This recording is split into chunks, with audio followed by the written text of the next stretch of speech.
sofas. And this is an idea that a lot of people don't think will work, but it works so brilliantly. You've put two sofas back to back. Back to back. It's the opposite of the problem our viewer had where she had no space at all.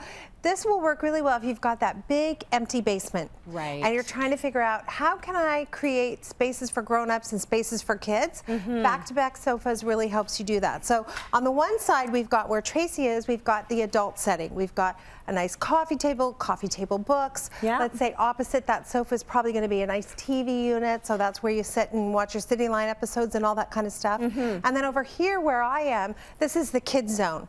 So instead of having a hard surface like a coffee table, we've got these poofs which can easily get moved out of the way when they get their new, Star Wars Lego kit thing, and that stuff goes everywhere. They want the ground. And I noticed that with so many of our viewers that have kids, and in my life as well, we rarely use furniture. No, You're on the ground all the time. No, right? That's where the fun is. And they love the poofs. They just roll on them and they, whatever. It's great. So it's really friendly and very serviceable.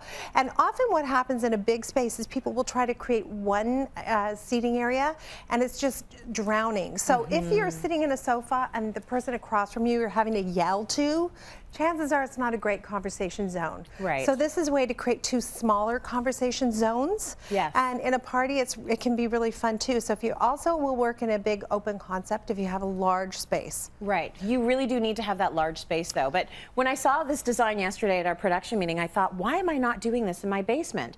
Because my basement has those annoying columns. Right. You know, the columns, and then they put the, they put the drywall around it, but it's still a huge column. So I've got one sofa facing one conversational area on this side, and the other side is basically just an open dance floor. So you throw some of this stuff down for the little guys. But of course, if you do have these two sofas and you have children, you know they're going to be bouncing back and forth, boing, boing, boing. I would expect it. So you would expect nothing less, of course. Absolutely, it and has then to happen. Your husband, boing, boing. Seriously, honey. I'm having a hard time with kids. Can you stop it already?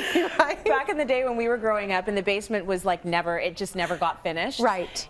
We would roller skate in the basement. Awesome. So we'd throw on the roller skates and we'd roller skate around the whole basement and then land on the couch. It was the best thing ever. The best free entertainment you'll get. Me and my sister Simone, we had a blast. Yeah, don't go crazy finishing the basement all nice. Get some lovely. Of course, this is stunning. This is, again, we went to LT, which is so wonderful. This is your second time around. This is a kid with a little bit older furniture, right? Yeah, right, exactly. For sure. Really good tips. I love this idea. I might even try it in my basement.